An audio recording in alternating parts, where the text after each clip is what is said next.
You were listening to the Mountainside Podcast, and joining us back in studio once again is my good friend Donny Dust. He's the author of the brand new book, Wild Wisdom. Donny has also starred in multiple television shows, including the hit series Alone. He's a primitive survival expert, United States Marine Corps veteran, and an incredible friend. I always enjoy his company, and I hope that you enjoy this episode. Donny. Que paso. Great to see you, man. Yeah, man, it's good. It's been a minute.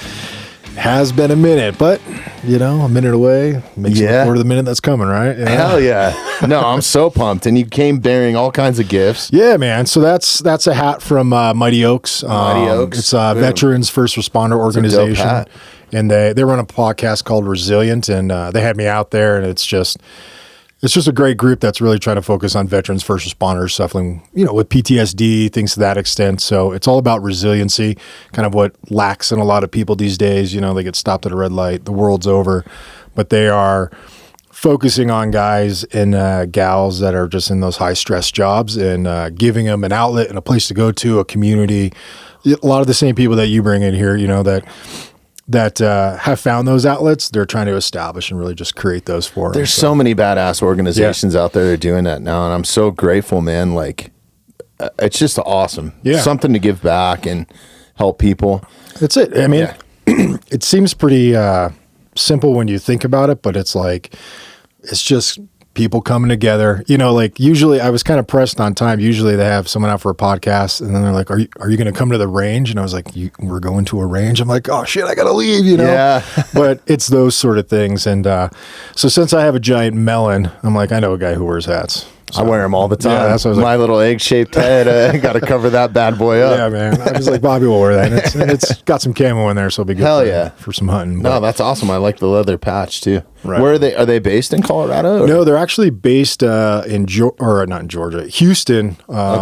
North of Houston, in a small town, and there's like a whole like compound and just classes and offerings. It's probably so. Is it kind of outdoor therapy? It's outdoor therapy. It's community based. It's like there is some faith based to it, but it's focusing on. That's all right. Yeah, nothing wrong with that. No, it's taking guys and gals and giving them a different, like, you know, an outlet and an outlook to kind of approach, you know, how they want to, you know, tackle the days ahead, so to speak. Yeah, man, that's awesome. We had God, why am I drawing a blank right now? Ben. You're gonna have to look up Ben's last name from Vogue. A friend of mine lives down in Golden, and they're advocating right now. I can't believe I'm forgetting his last name at the moment. I'm sorry, Ben. The firefighter.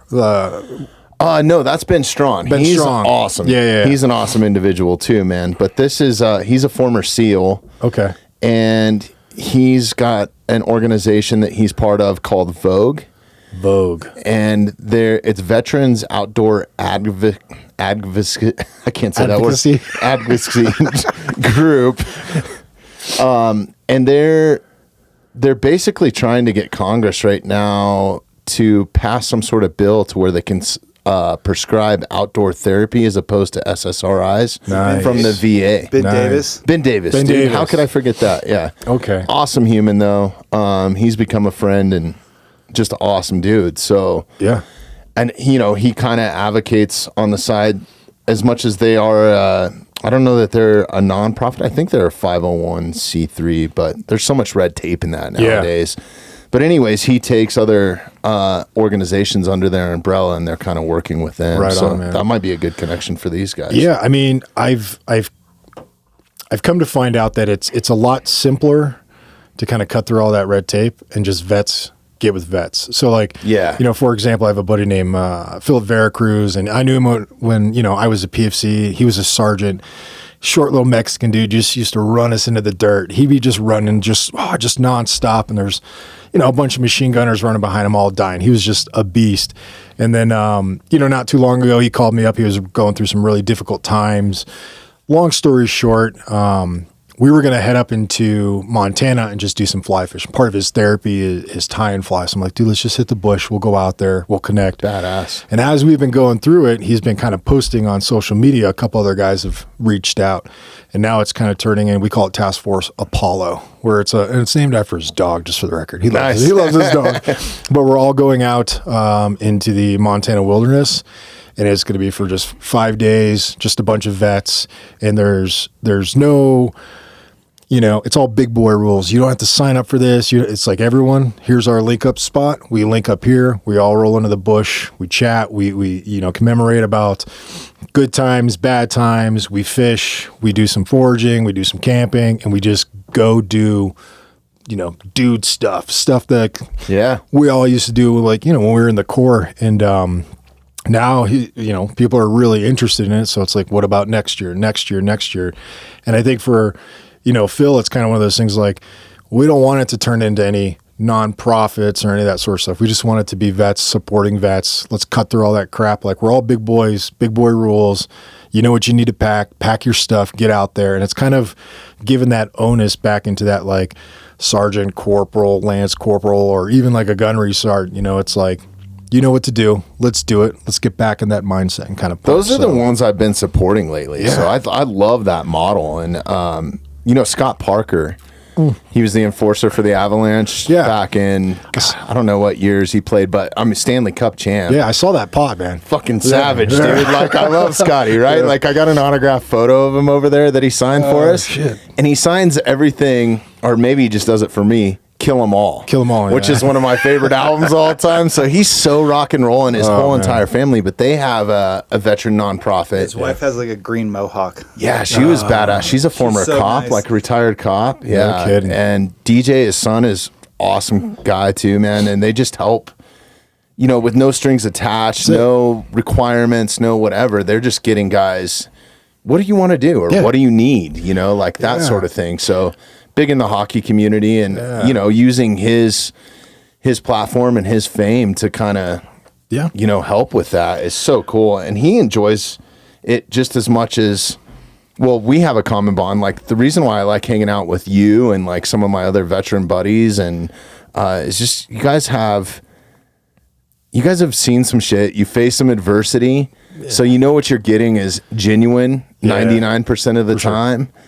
And it's that camaraderie of the locker room talk. Like, you and I have different conversations when these mics aren't on, because not super bad, but like, we get to, shoot the shit, get to breathe a little bit, Well, I think that's a big thing for vets, first responders, anybody like that, is once they leave that locker room, that metaphorical locker room, it's where do they have those conversations? How can they, talk about past experiences without being judged or scrutinized or looked at as like, man, this guy's a whack job or something to that extent.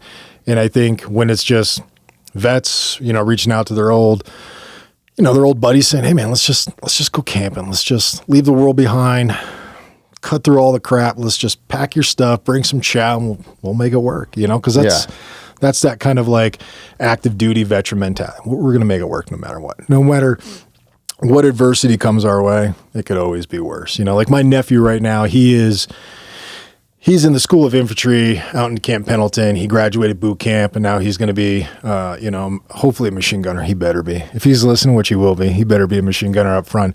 But he's like, I want to go in the infantry. He goes, that's where it's at. And already he's sending me stuff like, as a nephew he's like 6'7", he's a beast.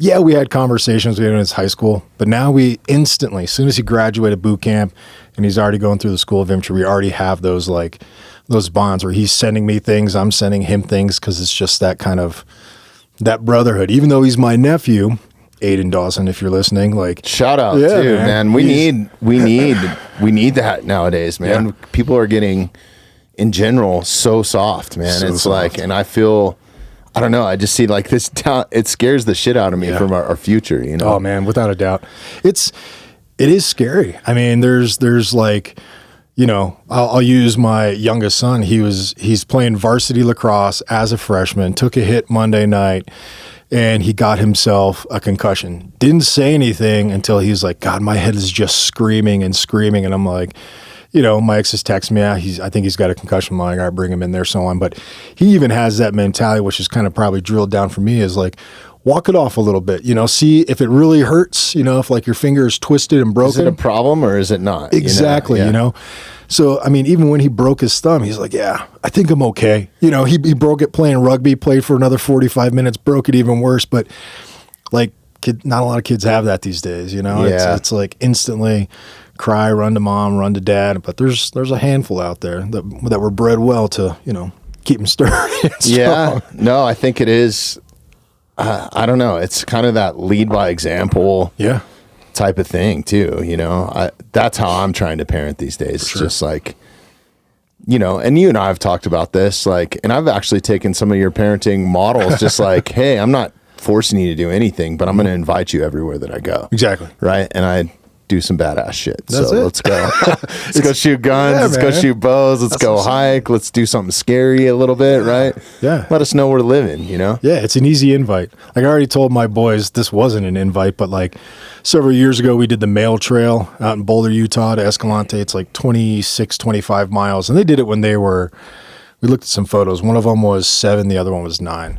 And my oldest one's getting ready to head off to basically Europe for the next year. He's been working hard, saving his money, speaks a couple languages. And he's like, I'm just going to go. I'm like, just go.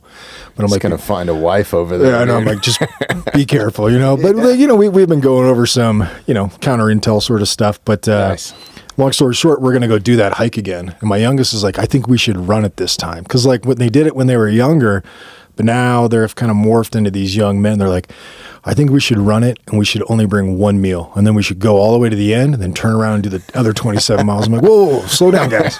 Slow down. I wonder where they get that influence, Donny. I know. But I was like, all right, are we going to wear sandals or are we going barefoot? Like, yeah. There's only that one. There's like a super steep section. And my oldest was like, well, if we do run it, we're going to have to walk that because that's kind of sketchy. I'm like, all right, that's probably a good parenting thing right there. We should probably take that little ledge a little bit slowly, but yeah, sure.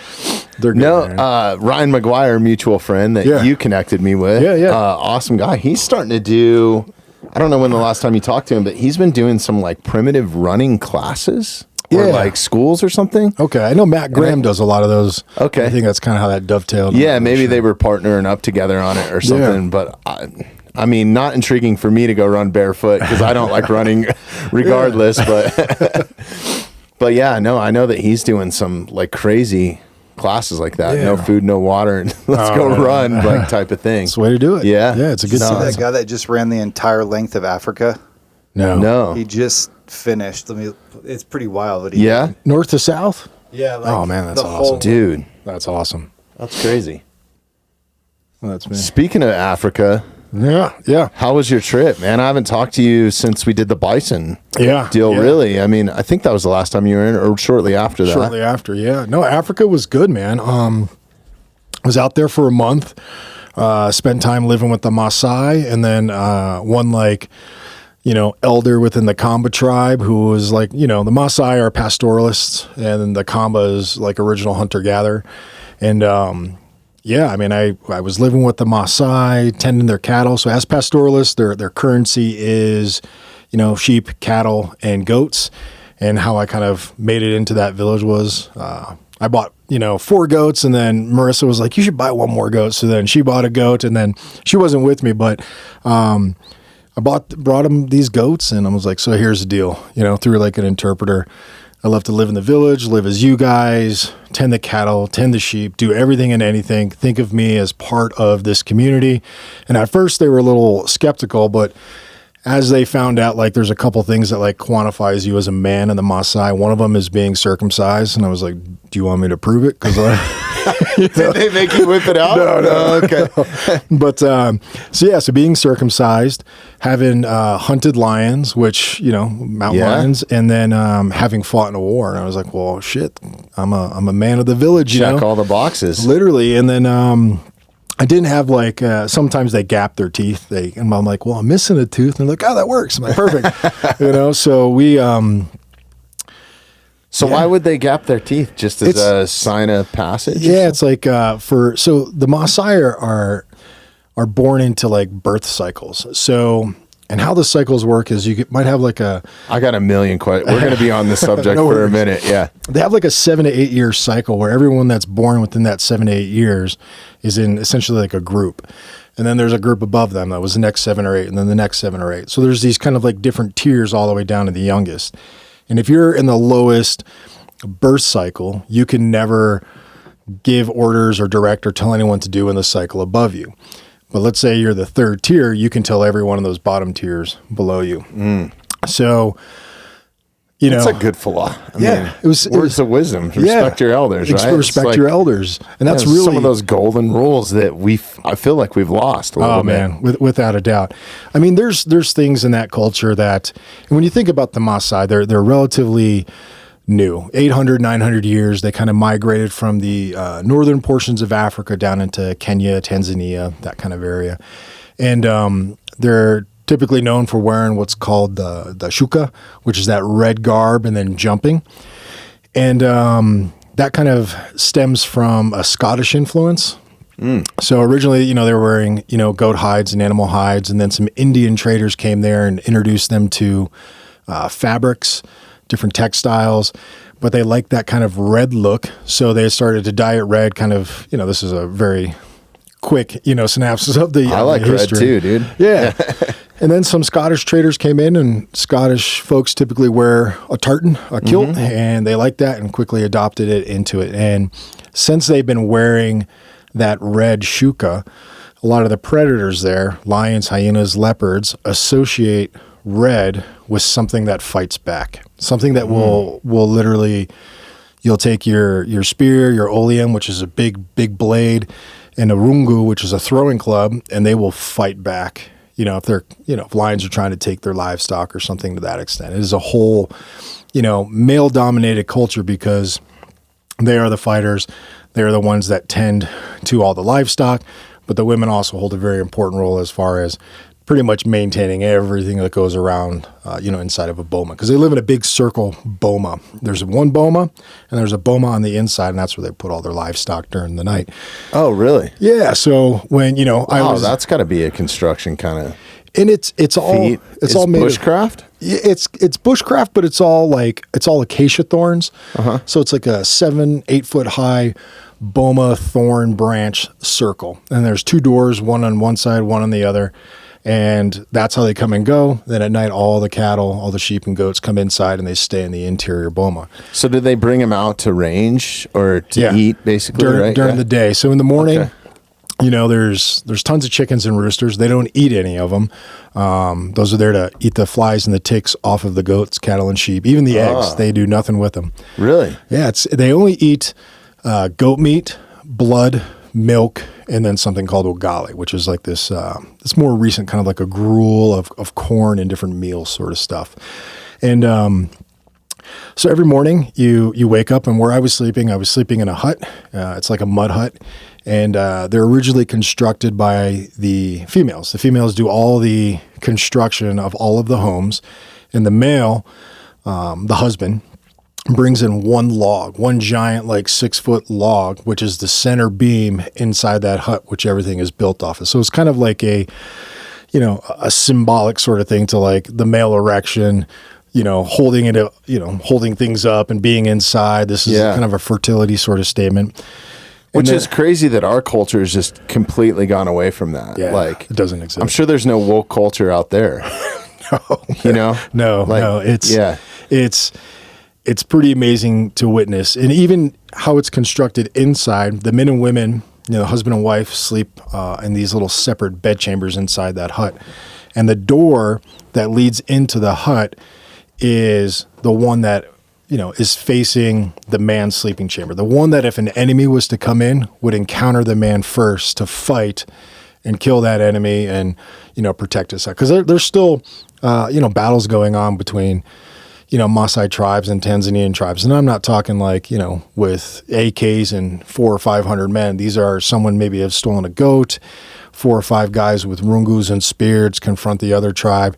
There's an exchange of words, probably some hand-to-hand. Do they have any modern weaponry, like rifles and that sort of stuff? Or you'll see it coming into like certain villages. They might have some sort of, you know, homemade rifle or a rifle they came across, but they don't typically use it because that sort of action warrants some sort of involvement from a potential government person or one of the rangers that are, out in the actual Masai Mara. And is this Central Africa or where? This is Eastern Africa, Kenya, Tanzania, that sort of region. So I was right where the real wildlife is at too, man. Yeah, that's cool. So there was times I was standing guard at night with a spear, a shuka, a pair of sandals, and you see green eyes in the hill, just catching it from the moon, and it's a leopard. Is there any photos up on your Instagram? Yeah, there's a couple up in there. So, Matty, who's this guy that ran across Africa? I see you got this Russ Cook. Shout out, 27 years old. Wow, good on him, man.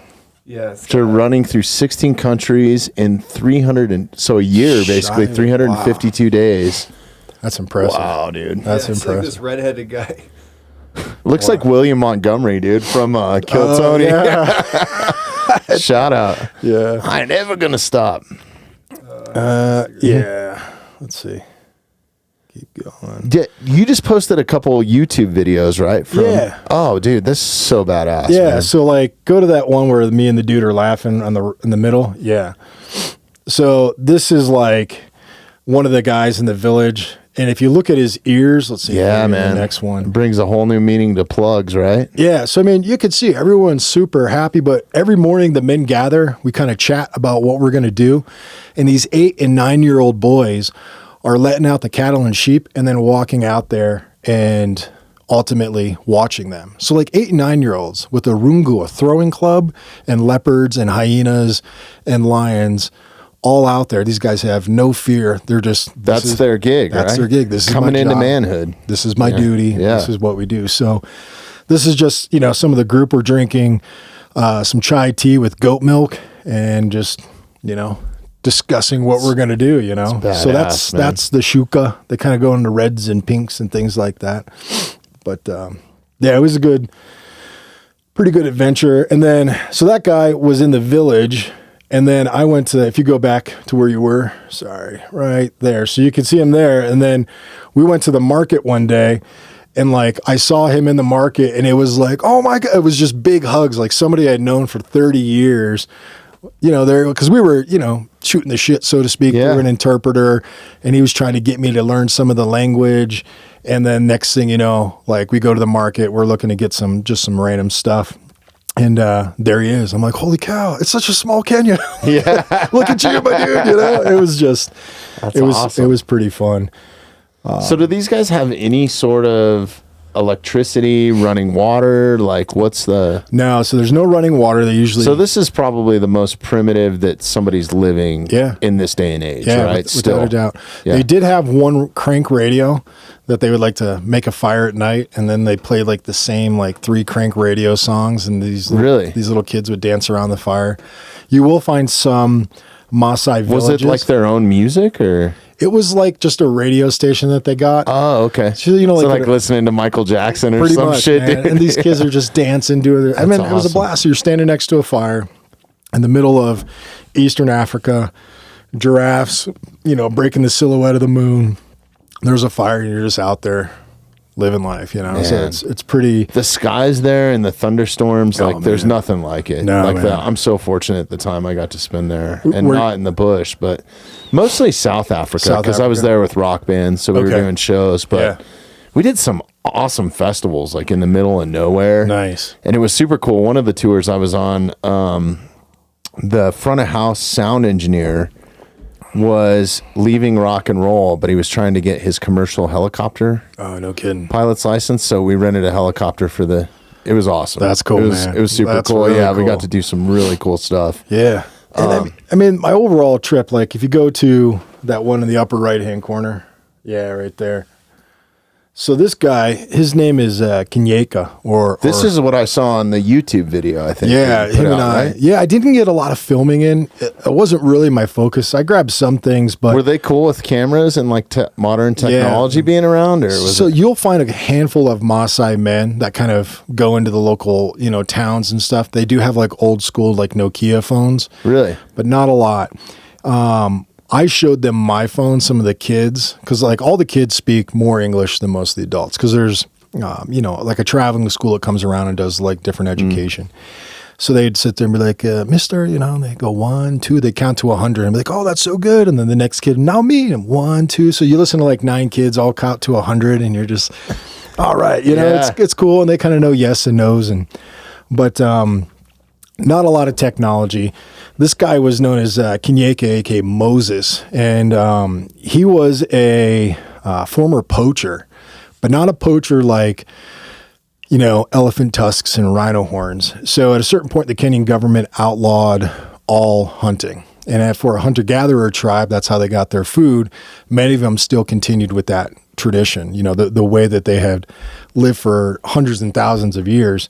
So he was put in jail because he shot a zebra for his family. Government heard about it, threw him in jail.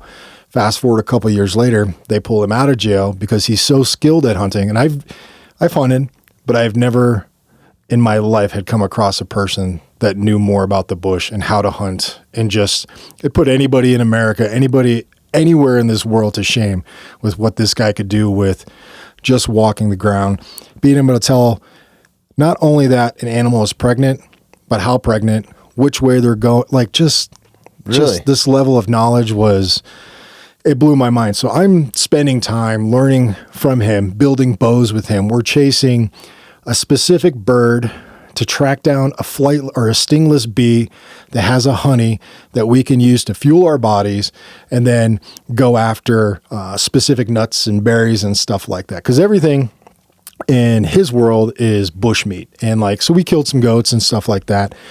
But his wealth of knowledge was something that I never experienced. How do you think you can tell a pregnant animal? You're following tracks, right?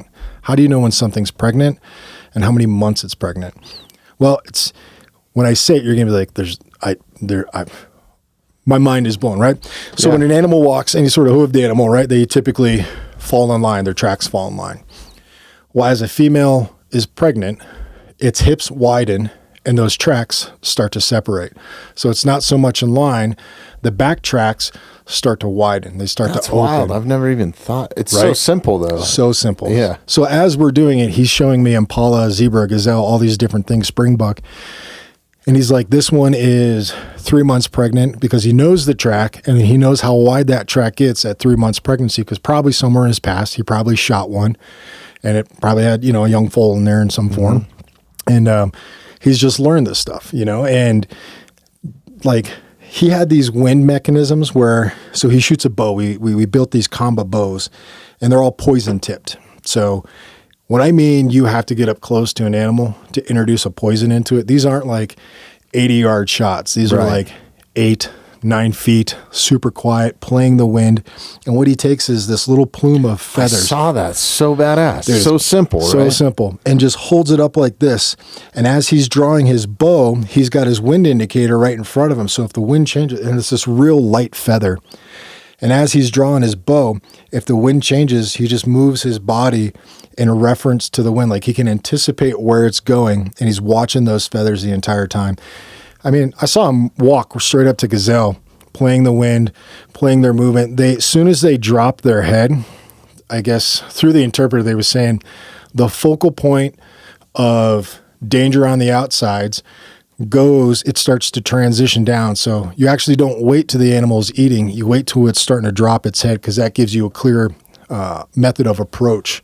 So a lot of us think and this is the species there's obviously variations, but as the animal is dropping and starts to lower its head, that's your time to move. When it's eating, typically they eat, and when they eat, they're moving their body to go to new grass or something like that. You can move them, but as soon as they come down, that spatial awareness projects out. Because they're the most vulnerable. Because that's when they're most vulnerable. Yeah. So it's the movement down, and then when they're transitioning, I was like, oh my God, dude. Keep going, tell me everything. And in that photo right there, he's making a giraffe tail bracelet for Marissa. And I'm like, well, how did you get the giraffe? He goes, you have to walk up to the giraffe, stalk up to it, grab it by its tail, and pull the hair out. It's the only way you can do it. And if you have one of those, holy shit! Think about a donkey kicking you, man, and imagine a giraffe. That's what I mean. I was like, and he goes, I'm short, so I have to jump and pull and grab. And I'm like, oh my God, Moses, what the heck? I mean, he's eating human flesh. He's really, yeah. And it wasn't it was more of a mistake. He was out hunting years and years ago, And, when something's dead, you can smell that iron, smell that blood in the air. So he smells something that's completely dark. He comes across a kill, and he's like, I'm not going to not take advantage of this. Cuts off some meat. It's like a lion kill or something. Exactly. Yeah. Predator kill. Exactly. So he goes to his camp, eats it, and is like, that was really good. What is that? He never had that taste before. So he goes back. Damn it. And when when he goes there, he finds like an arm and a hand and like actually a head, and was like, all right, that's enough, and walked back. And he's like, I don't like to tell people, but yes, I have eaten human flesh. I'm like that. Wow. No worries, my dude. No worries, But it was it was cool. What's the level of, because I haven't been immersed in this and just my own curiosity, like, what's these guys' level of happiness? Because they don't have like a mortgage, right? They don't, are they living, is it public land, or is it like private property, or are they just like grandfathered in like a reservation type? Yeah. So it's kind of one of the battles people are kind of facing in Kenya, because there's a lot of conservation that's going on, but then there's also a ban on hunting. So what they find is, if somebody owns 3 acres of land and they're growing food on there, well, naturally elephants and certain species are going to gravitate towards it. And when that elephant starts to pull up corn or potatoes or whatever the case may be, they're not allowed to intervene. The government has to intervene to actually take out that animal. So what it turns into is locals exercising certain rights to protect their livelihood, being that they can hunt, and they wind up ultimately neutralizing that animal so it's not impacting them.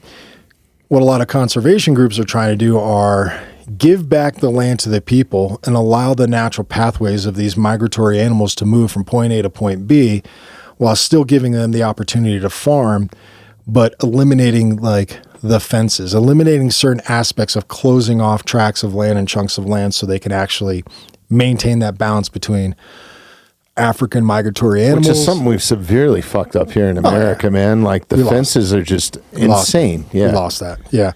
So it's something that they're struggling with, but it's trying to give back the people their kind of roots as far as whether they're pastoral. Which they're owed, right? I mean, there's a lot of tradition in that. Absolutely. A lot of... Absolutely. I mean, just me as a hunter and doing it in the most modern way that you can possibly do it from a young age. Yeah.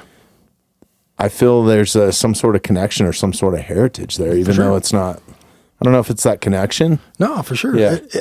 I think it exists in a lot of folks that hunt. It's one of those things where like I was just hog hunting. I brought home meat. I feel good. I spent all day yesterday picking apart a. Yeah, thanks for the meat. Yeah, no worries. It's good. I'm gonna let it thaw and get into some of that. Is it Texas? Yeah, Texas. We're on the Swenson Ranch and 70,000 acres, and there's just got a lot of hogs.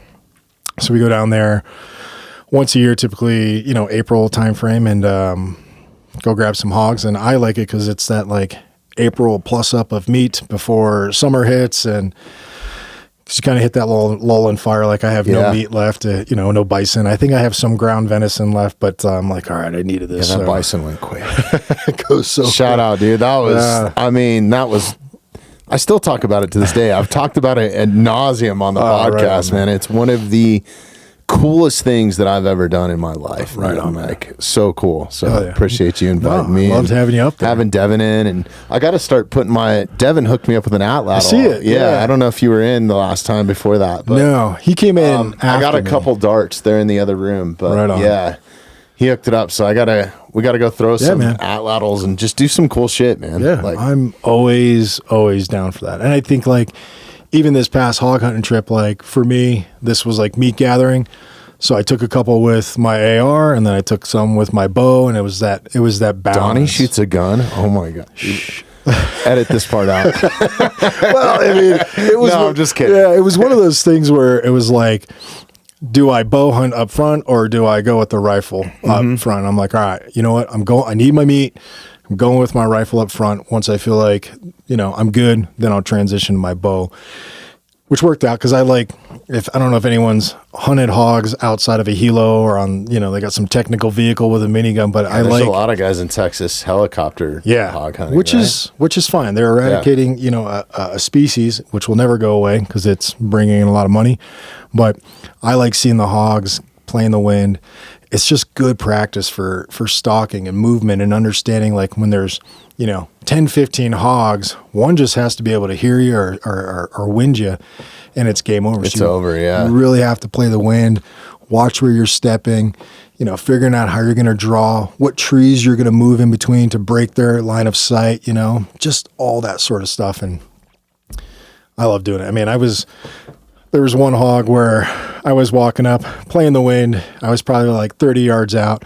And so I've got my primitive bow stone point on there. That's what all of these yeah. Thank you, man. are. Look at this collection I got going. We'll build it. Yeah. These are badass, man. So these are some of the stuff that you were using down in Texas, right? Yeah. Construction methods. Little Dalton points like this on the end of some of the arrows. That'd be more for an arrow. That would be more for an atlatl.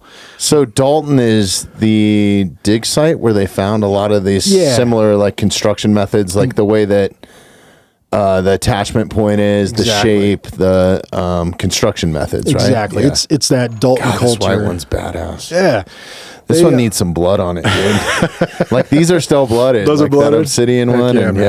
It's so cool, man. Anybody that comes in here they automatically start picking those up, and super cool. Man. Yeah, so it's good. Thank you, brother. Yeah, my pleasure. Awesome, man. Man. You always come bearing gifts. I hope that you know that that's not why I invite you. No. You'd be fine just to come, without anything. So That's what you're supposed to do. Yeah, man. Come bearing gifts, especially dude, there's some of my most prized possessions, man. It's so cool. Man. Cool. So I'm sorry, back to this Masai thing too, as well. Like I want to hear more about the hog hunt, but have you adopted some of what you learned there? Like that wind meter seems like super effective because right now I use like a chalk powder basically, right? Yeah. Which is awesome. And but it's one thing that I have to pull out of my bino harness, then hit it and then put it away. Yeah. Literally, this is like a little ring that goes on your finger, like just with like rawhide or just like a feather duster almost, like a mini feather duster. It moves very easily. It's super tiny, and you just put it on your forward hand, so you can see what the wind's doing while you're shooting. Absolutely, and unbelievable. I see it, and I'm like, oh my god, this makes so much sense. More importantly, you can he was talking about, upper wind, mid winds, lower winds. So he would like drag his foot just a little bit just to see how that wind below was moving in the base of the trees. Like there was a whole different aspect of stalking on animals, which was one of the things that we did was like, let's see how close we can get to some of these, zebras and gazelles and so on. And I was just amazed at how close you can actually get to some of them. And then when you think of something like, an elephant, I mean, the water buffalo, the buffalo out there, you do not mess around with because they just come charging. But, you can get pretty close. And then just practicing some of our shots. So we're looking for vulture feathers for fletchings. We're hunting for the right bows, and the bow that you can make literally in like 12 hours. So truly foraging, like going after honey, right? And then species follow species, right? So like seeing different insects, they probably are following a zebra herd or something, right? Like exactly. Wow. It's looking and him having that ground truth and that knowledge into everything there, saying this will lead us to this will lead us to that. There's water over here. This is a fig tree. And then he goes, an elephant was just through here because there's fresh figs on the ground. An elephant will come over and shake a fig tree to eat all the figs off of it. So he's like, we can eat the ones that they left behind, or we can get fresh ones. I'm like, well, let's just eat, man. Wow. I mean, it was so unique because even when we made a fire at night, this is his full-time gig though, right? Yeah. He's not like, he's a guide. I think he's retired. His exact age is like 70 to 85, doesn't know exactly when he was born. Really? His mother used to shave his head with obsidian flakes, like true, hunter-gatherer in the purest form. At the very end, we killed a goat together, and I've never seen someone take apart an animal just quick as anything, just with a knife. No special knife, no special brand. He has a knife, and I made him a sheath out of some acacia bark, but he just used to wrap it up in a piece of cloth and then pull it out. It was a broken knife. He resharpened and reshaped and just took this thing apart like it was nothing. Are they using stone as part of the method? Is there stone in Africa that you can actually... Yeah, so I was 86 miles from the Olduvai Gorge, which is really the birthplace of the oldest stone tools ever found. Oh, really? Yeah, 3.3 million years. That's where you had the Oldowan There's a great video about that. Like I watch your YouTube religiously, man. If Donny puts something new out, I gotta check it out. But sometimes I'm multitasking. I'm either in the gym or whatever. But yeah, I remember seeing this and like great breakdown too, like of Prehistoric Man. Yeah, it's crazy. 3 million years ago. 3 million years ago. That's what they were using. Just simple tools, choppers, scrapers, things like that. And like for me, when I was in that region, I was just like, this is where like flint knapping and stone tools came into existence. And then as we were walking, we'd find little flakes here, little flakes there. I'm like, is this like millions of years old? Or, because your mind starts to race. But as we would find obsidian, he would like pull out a little piece and say that his mother used to shave his head and, clean him, all the hair off their bodies with a piece of obsidian. Wow. Like, it's crazy how sharp that stuff truly is, man. Yeah. And it was kind of cool too. I had a great time when Devin Pettigrew came in. Mm-hmm. Shout out Dr. Devin Pettigrew, that we did the bison experiment with. And we got into it.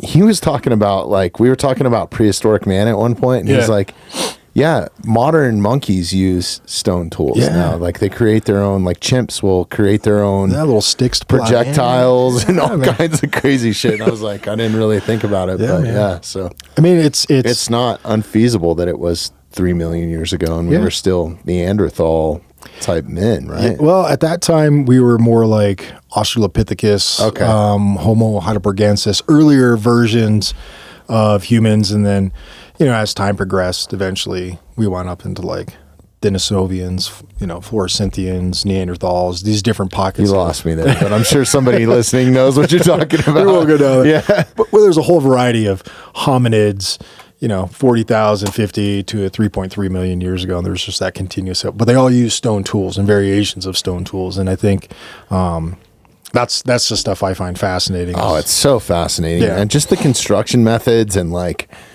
I think that was the biggest thing that I learned about being on that bison experiment is I didn't really put it all together until I was there. You know, like when you called me, I was like, I just envisioned something totally different, and it wasn't what it was, But it was so cool, and a lot of it was reverse engineering construction methods of if you've ever been around artifacts like this, yes. Flakes. Oh, these are so effective, man. So much more effective than something with a serrated edge for what I was doing in the experiment. So, well, I'm doing as far as field dressing and all that sort of stuff goes. It's people are taking a bigger interest in taking apart animals with these sort of tools. Like I'm doing a class in June, just a single day, going to the same place. I advertised it like 7 months ago. Oh, nice. And everyone, it booked like instantly because I've got a 2-year bull. Again, John Bo Perez up at Eagle Wings. He's lined up the bull, and I've got 9 students going up there, and this is their bison. So I'm going to give a class, and we're going to create all sorts of stone tools. I'll come with some tools pre-made, everything from crescent blades to back blades to hafted knives. A couple hand axes, all sorts of stuff. And then we're going to dispatch the animal and we're going to take it apart. And everyone's probably going to walk away with 40, 50 pounds of fresh bison meat plus some organ meat, which I'm not sure how many people will take, but... well, you can send it this way, dude. Yeah, it's going to be a good one. I think we might do one other bison experiment. Badass. At a later date, and I think we're going to be using a couple different projectiles, so we'll bring you up for that one as well. I'm down, dude. Man. Anytime. Yeah. Anytime you need help, I am down. Yeah. So it's fun, though. You know? It gives you a different perspective on the parts of the animal and the best way to remove it, and what tools you could use, because you found your tools that worked. And when I teach this class, people will be using back blades and crescent blades and fixed blades.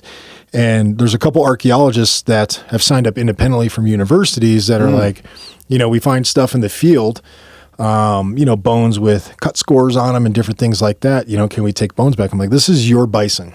So if you want to take the bones of this bison and compare it to the ones you find in archaeological sites and compare those cut marks, you're going to be using the same stone. It is megafauna. Go for it. We are going to break some of them open and extract marrow and eat intestines and, liver and heart and lungs. We're going to eat it all.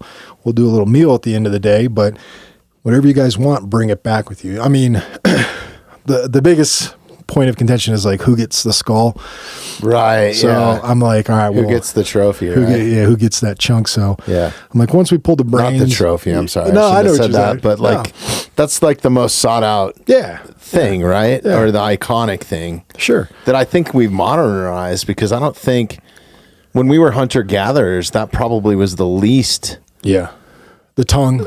That's right. You're taking the most useful parts of the animal: the hide, the meat, liver, the bones, right? The skull's kind of, it's not really it's pretty much useless to you at that point, man. I think yes and no. I think for ceremonial purposes, sure, there was a significance to the skull. It was like the spirit of the animal, whether it was a cave bear, but like you think of like a mastodon or a mammoth skull, it's not moving.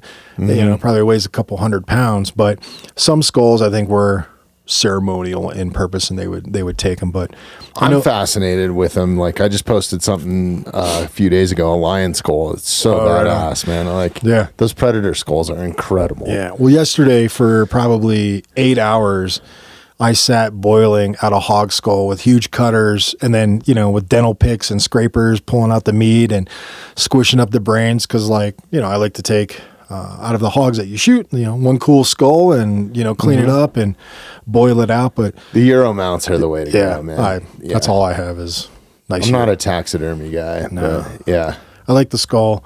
Put it up on the wall. That's a story point. Yeah, so it's a good time, man. Yeah, and in the past years, I've given a lot of mine away to crafters, to blade builders, to people that I've even taken some of my antlers and made, some tools that you would use for shaping stone or just sharp. I mean, they're sharp objects, so it's kind of cool. I dig them. But I do have some sentimental ones that are kind of that. I guess it would be like a ceremonial thing, like my first buck, and like it's a that story. sort of stuff. Yeah, it's definitely a story. Yeah. You should retain those. I mean, I have, the flint knapping process. Some of the reasons why I would shoot something that was a buck or a bull was to get those horns, because I needed those for flint knapping and the meat and the hide and all that other stuff. And now I look back and like the other day, Merce and I were chatting, and I like retired this billet, this whitetail billet, and because I'm starting to get into the core where it's a little bit more grainy. And she's like, "What are you doing?" I'm like, "I'm not going to use this one anymore." And I'm like, this came from an animal that I shot, and then I probably used it for several years flint knapping. I'm like, it seems weird. So a billet is like the hammer blunt end, right? Exactly. Yeah. So like now that's going to remain right there. And she's like, perfect. She loves all this all that stuff. So it worked. It's just like those tools have a story from the hunt to, making other things to hunt with, to now sitting up there. I have so many modern day sentimental things like that. Like even pocket knives, if it was gifted to me or whatever, if I've used it, like I remember like like the blade that I gave you specifically, I field dressed probably 10 animals with that. Nice. Elk, deer. It's a great blade. Yeah. A few predators. Yeah. So that it's kind of that sentimental value. It's almost like I could just go buy another one anytime I want, but it's like what you've done with it, right? It's like same with my bows. I have a really hard time. That's why I don't go. There's guys that go out and buy the brand new compound every year with all the gadgets and stuff. And I get it, but I don't know. I guess there's some sentimental value with mine when it's still got some blood on it or whatever, you know? I think those are good things to pass down to kids, grandkids. It's one of those things where they might not understand the true capacity of it when you hand it over and be like, this fed us for so many years, but one day it will kick in. Hopefully it doesn't turn into firewood or something. But like, even like a lot of the stone tools that I make, I can look at some and know exactly where I was, how I made them. Whether if I was out in the mountains and I used that hand blade for 4 or 5 days, I'm like, oh man, I'll never use it again, because it's now its own story. It's this. Well, it's like these points here that you've made me are these stone tools that, you made them for me, 4 years ago or 5 years ago now? A couple of these, like that, right? This is bison. Yeah. So I asked you, I was like, can I bring some of my own tools up? Because I wasn't sure with that experiment. But they mean so much more to me now. Right on. to the fact that the one that I broke, the hafted one that we use so much, I was like, I can't believe I broke it, dude. Like, I can't believe it. I was so heartbroken just because of like what we put into it, how much you used it, how effective that was. Like, and my Neanderthal. I'll get you another one. No, it's not even that. It was kind of like more the sentimental value behind it, you know? Like, it's just part of the story. It is part of the story, yeah. That's cool. No, but good. These ones that are blooded mean so much. Not that these are insignificant. These are still badass because you've made it, but it's just a stronger connection. Yeah. Because I can look at it and it's crazy being a hunter or whatever, like the smell of blood or the smell of, just all the different memories that come back to it. And then it's worn. And you held this in your hand. And I always say, like, just like animals, you can hibernate, you can migrate, or you can adapt. And as you were using this, you quickly adapted to saying, all right, I'm going to put a piece of leather around it. Yeah. And this was one of your tools for ours. Like, this has a history with you. It has a history with that bison. I mean, that's what I find to be like a pretty amazing, you put that up somewhere. Yeah, the human connection, man. And just, it's crazy that it's not something electronic that you pull out of your pocket to look at a photo to get that memory. Yeah. And it's even a stronger connection. For sure. Like, I don't know if it's because it comes from Earth or it's like, those are visceral moments that I remember forever. Yeah. I mean, those are the most, I guess that's why I've wanted my kids to practice hunting, even if they don't pursue it later on in life. Like, just to experience it and be around it like once or twice, I think those are some of my fondest memories as a kid, like visceral stuff that I truly remember because it's like, one, it's eye-opening. Two, you face a ton of adversity. Three, like there's some sort of emotional connection to taking a life. Yeah. Like, I don't care what it is, and it makes you appreciate life a little bit more, I think. For sure, man. I think when it comes to that hunting, you're hitting the nail on the head. There's a very impactful sort of connection, whether it's taking the life, whether it's the hunt leading up, all the hours and effort that you put in prior to, and then the rewards at the end, whether it's success in getting a meat or it's success in just learning from the experience. I mean, that shit becomes really ingrained in you. Well, it's an emotional roller coaster too. I'm not talking about like emotions like bloodthirst. Like that, it's the exact opposite. It's really almost like a sorrow. Yeah. Like, I feel bad. Yeah. Oh, yeah. You know what I mean? And then guilt kicks in, but then, that kind of goes away a few days later when it's on your plate or whatever, right? Sure. Or it's coming off the Traeger or whatever. It's like, and to feed your family. So my family, I think that's the biggest thing that I've impacted is like when we went on that bison experiment, you guys were so gracious. I came home with so much meat. Right on, man. Like a ton of meat. Yeah. And I had to go back to Chicago for a show that I was doing. Like, I left the show, came out for the day, did the experiment, and then went home and had to cut up all that meat. That's right. I don't know. I'm just kind of anti taking it to a butcher, right? Yeah, so I was up till like midnight, like fingers cramping and everything, just going at meat, packaging, wax paper, getting it ready to freeze. Cause probably 200 to 300 pounds of meat you sent me home with. It's a lot of meat, man. Which is badass. So badass. I was able to feed, give some to some family members that appreciated it. Gave some to Jeremy. Right, took some back to Chicago to some of my crew that didn't understand what I was doing. Like, brought them some backstrap that was cooked. It was awesome, man. It was like 2 days ago we were, this animal was walking around and they were shocked, because these are people that aren't around that. They're kind of that suburban environment. But my kids especially, like, I was doing it on the kitchen counter, which I'm sure my wife loved me at the time, But I was like, I'm taking over the kitchen for the day, and I was all day long and just butchering process. And then the kids, thought it was so cool that they got to write on the package with the Sharpie. There's little flowers drawn on it, stuff from my daughters. Cool. Yeah. But they know the difference between the cuts of meat. They know what it is. They help package it. So then when we turned around and cooked some of it that night, there's this whole new level of just appreciation for your food. Yeah, man. And it's part of that connection. And to the point, they're like, are we having bison tonight? You know what I mean? Is there any bison left?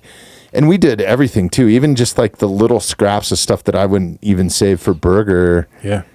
we package for the dogs. Yeah. So the dog's getting some substance too. It's like hunting is community. I mean, it really is. And you can acknowledge it in a lot of different ways, but hunting is community. It's family. It's a lot of things. And I think the biggest joy is like being able to give in a large form, food or warmth or whatever it might be. But it definitely provides a lot. And even that bison, I mean, think how many people it fed between you, me. I mean, I gave some to my neighbor. I mean, people like to eat, and if they can eat clean, they can eat right, and they know it's come from someone that appreciates it and put in the work and the effort. Hey, man, share it up. Yeah, man. If you really think about like how it trickled out, what it provided, what that one animal provided for science, research, substance, experience, warmth, emotional connection, warmth. Tools, I mean, it's crazy, right? Yeah. It's crazy. One animal goes a long ways. It really does. Yeah. It really does. I mean, it's one of those things that I don't think a lot of people get exposure to. But I think if they knew and generally kind of understood how, even if most Americans raised one cow and then slaughtered that cow, I would probably feed them for a good, year and a half to 2 years, depending on the size of that family. I mean, you can really feed your family by hunting and doing some of these practices. I mean, shit, that's why I went hog hunting. That was to get meat in the freezer. I don't go to the grocery store to buy meat. Yeah, there's no need. Plain and simple. Like, I do like beef, but I'm getting mine from like a local Colorado ranch, which is the way to do it. And if you have a freezer, it's really easy to be, if you have a chest freezer, and I think you can buy them at Costco now for like around $200. Yeah, they're not much. They're not a lot for like, not a huge one, but like big enough to store enough meat for you to eat for a year. You can get a 4x4. And that's good for the year. And when the power goes out, that's my biggest concern. That's the only reason I'm running the generator.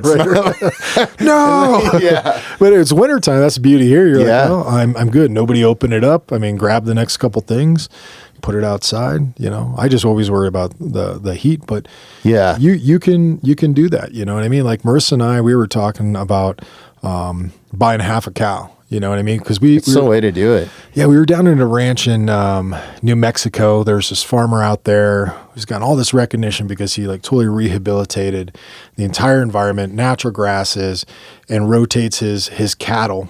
Regenerative farming, right? Yeah, between these like 21 pastures. They never feed on a pasture for more than 5 days, or something to that extent. I don't know all the details, but he had an old bunkhouse. We stayed in the bunkhouse and we looked for some arrowheads. And, but it's like, that's where the meat comes from. Like that is the cleanest and the purest form of meat where there's no antibiotics. It's just all natural, like really grass-fed beef. None of this stuff that is raised overseas, brought back to the States, cut once, and now it's a product of USA. Yeah, exactly. It's unbelievable, right? Mind's blown, right? Yeah. So I'm like, that's what smoke and mirrors is what it's it is. Totally smoke and mirrors, man. And it's not saying that beef overseas is bad, but you just misled with the representation of the U.S. Just think about it from this perspective too. It's like, when I am hunting, I think there's F-16s flying by, badass. I think from perspective,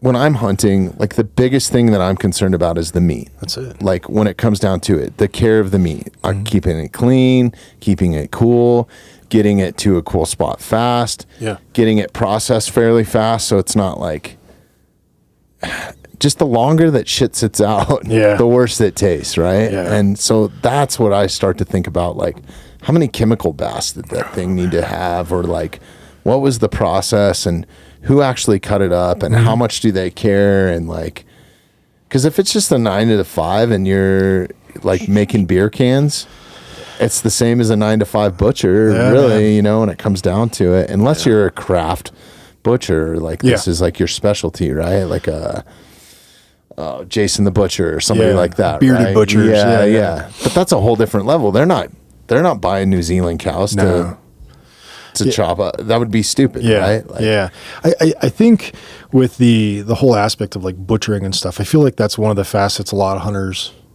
shy away from. And I think I know why. I think they want to maximize the amount of meat they're getting off of that animal. So if they bring it to a professional, there's nothing wrong with that. Sometimes you bring your car to a professional that can fix it. You bring your meat, your kill to a butcher that can really process it out.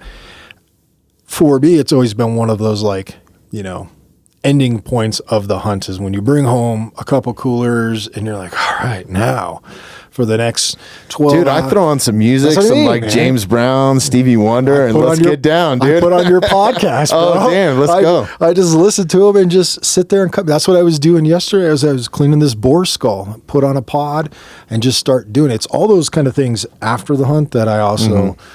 I enjoy it because I think as I'm cutting things or as I'm shoving stuff in the hopper to start grinding, and I'm like, man, that's going to be a great burger. That's going to be spaghetti. That's going to be, It just makes that connection even stronger, I think.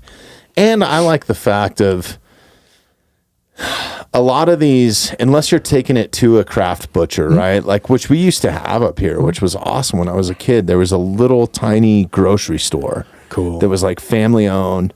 And the guy did like these badass, like local Santa Maria roasts and all that stuff. And unfortunately, it's not in business anymore, right? Because you can't compete with these huge like supermarkets. And like when people are coming in to buy like crafted, I think he might actually do well now. But at the time in the 80s and 90s, into the 90s, he wasn't doing well. But you could take your elk to him if you knew him. And it would be, $100 or $150, and he would do it. Everything, burger, everything. And he enjoyed it, right? Yeah. And was super clean. And it was kind of that one animal at a time type mentality. There wasn't it wasn't like a line of trucks with for sure deer in the back of it. And then, when you go into those major places, you don't know that the meat that they're cutting up is actually your meat. Guarantee you they're not cleaning their burger grinders. No way, man. It's all going into one thing, and it's like, this came in and weighed this much, this is how much burger. Yeah. I mean, they have it down to a science. So and I have had to take deer down there because of just time schedule. Sure. Maybe I got to travel the next day and I don't have time to take and there's deer. nothing wrong with and there's some great support spots. it. Yeah. But I will tell you this too, it's like they have it down to a science. They weigh that animal. They tell you this is how much burger you're going to get. You probably get this many steaks, and like they, do what's your specialty stuff, like the jerkies and all that sort of stuff, which is awesome, which I have taken packaged meat that I've butchered down and been like, hey, make me some of those jalapeno cheddar dogs because my kids tasted it once and they want it again, and it's better than buying, the Oscar Mayer shit that's behind the glass counter, right? For sure. At the grocery store. But long story short, it's like they're grinding all that burger to get. I've asked them straight out, like, is this just mine? And they're like, well, could be a little bit of it's a mixture. You're like, and then when you get the packaging and you find a little bit of hair in there, and you're like, I took my meat in with absolutely no hair on it. Like, it's kind of it's a give and take. It's still clean. It's probably still way cleaner than what you would get from a grocery store, I would think, I think so. As far as not having chemicals or hormones or like, it's the most organic meat that you can get, I think, is deer or elk or bison or. It really is. Yeah. And it's, I think, the most affordable too. I mean, when you might have to pay for your tax to hunt those sort of things, but I mean, affordable in the sense of when you eat something clean like that, you're not going to have the prolonged potential health problems by eating shitty food. So affordable in the sense of I can purchase it, it's healthy. I don't have to jump in my car, go 20 minutes to the store or 10 minutes to the store, burn gas, do this. When I mean affordable in the big picture, it prevents you from having to go out or having to. I think it's just about as expensive. If you're buying just bottom grade beef, right? Sure. Like just the hamburger tube, right? It's probably about the same cost because you think about it, even you doing it primitively, you still have to get gas. You still have to take time away from you filming or doing some of and you're super fortunate, man. Like you've made this your life, which is super cool. But like it still takes time and energy to get there no matter what you're doing. So at some level, you're still spending money. And if you really look at it like the level that I do it and most people do it at, I think that's kind of a misnomer where it's like, oh, it's going to be some cheap meat. But if you're a guy that goes out and buys a $1,200 gun Yeah. Goes out and buys Sitka camo. Sure. Goes out and bought a new truck. And then you're taking your camper and you got to take 3 weeks off of work. Yeah, true. Look at your price per pound then. It's a good, and let me know, right? But analysis. the connection, yeah, you're not going to have the same connection as that cellophane wrapped steak. Yeah. And I think that's most hunters, right? Yeah. I think I've tried to take it back to a minimalist as much as I can, that I feel ethical with for the time that I put in and that sort of thing. But I think that's part of that like adaptation. I think guys want to go minimal, but once they do have an animal on the ground, that's where like the rush, the concern, the hurry comes in, because they're like, I've done all this work to get to this point. It's down on the ground. I don't want this to go bad, because they see the value of it. So that's probably where some of those other things like, all right, if I bring it to a butcher, I know it's going to be handled properly. I'm going to jump on my, four-wheeler that I know is 2 miles away, roll it in here. I mean, it's kind of a give and take.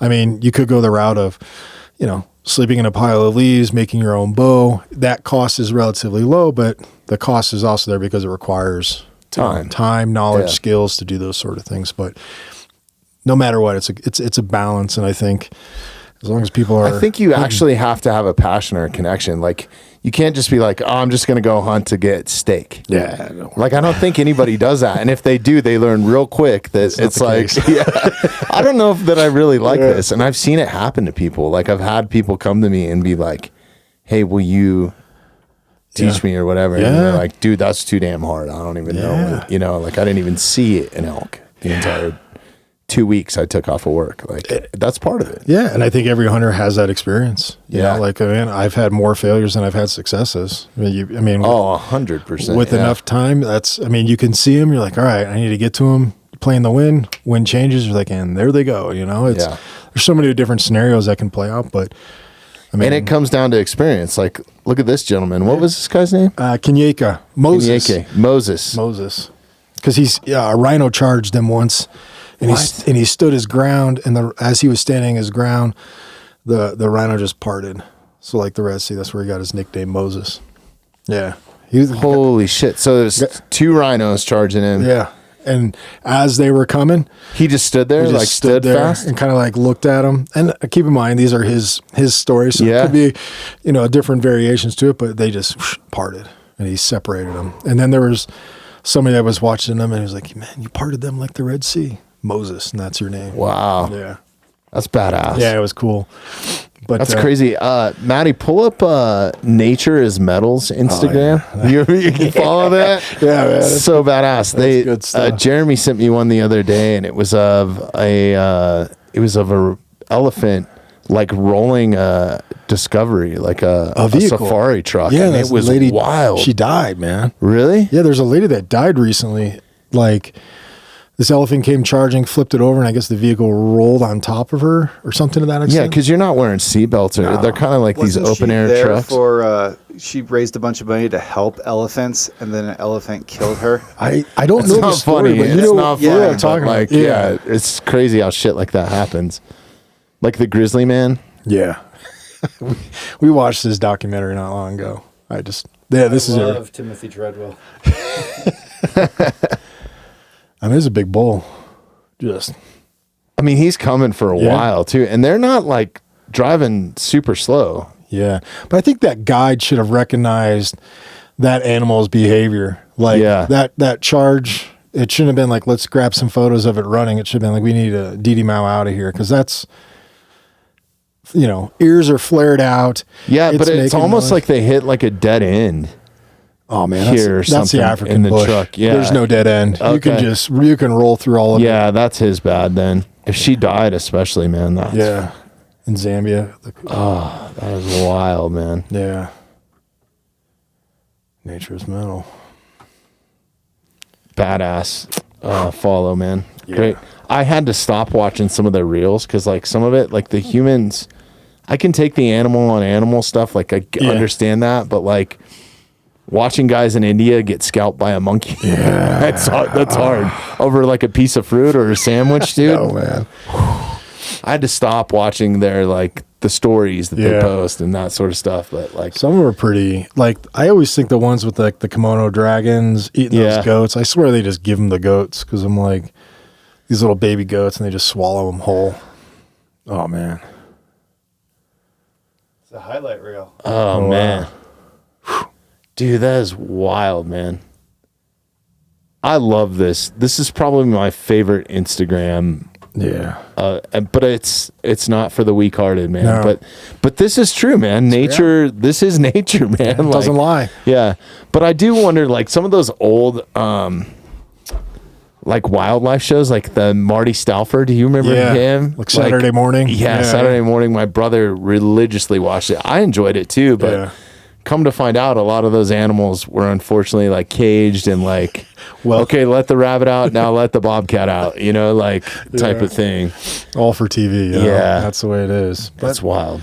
I mean, when I was in Africa, I saw 2 male lions eating one of the Masai cow, and like these things were just destroying it. Like we came across a kill in the morning, and it must have been one of the cows that just got lost from the herd, was maybe twisted an ankle, anything, right? But these 2 males, they were brothers, and they knew that these 2 brothers were going to challenge another pride's alpha male, and one of those brothers would now kill all the cubs and ultimately start breeding with it. But watching these 2 lions eat this cow was like, one would eat, one would just kind of watch and scan. He'd kind of change places. They just had this kind of like relationship. And then while that's going on, jackals are running in and stealing guts and stealing little pieces. They're kind of like low crawling up. Lions turn their head, they come in, snatch a piece, take off, and then the jackals are fighting over that piece. Vultures are slowly flying above. I mean, there's a whole cycle to the ultimate truth, which is, nature in that purest form. It's pretty crazy. No, it is amazing to watch that naturally happen. Yeah. If you're not checking out the Mountainside Podcast on YouTube, you absolutely should be. If you like the content that we create here and you want to help support the podcast, please take a moment, subscribe to us on YouTube, and hit that notification bell. Man, I cannot drink coffee. It just runs through you. Yeah, dude. We switched to that dirt tea, man. Yeah. It's fucking like I love coffee, but like coffee every once in a while, like I haven't had a cup, but like this is perfect.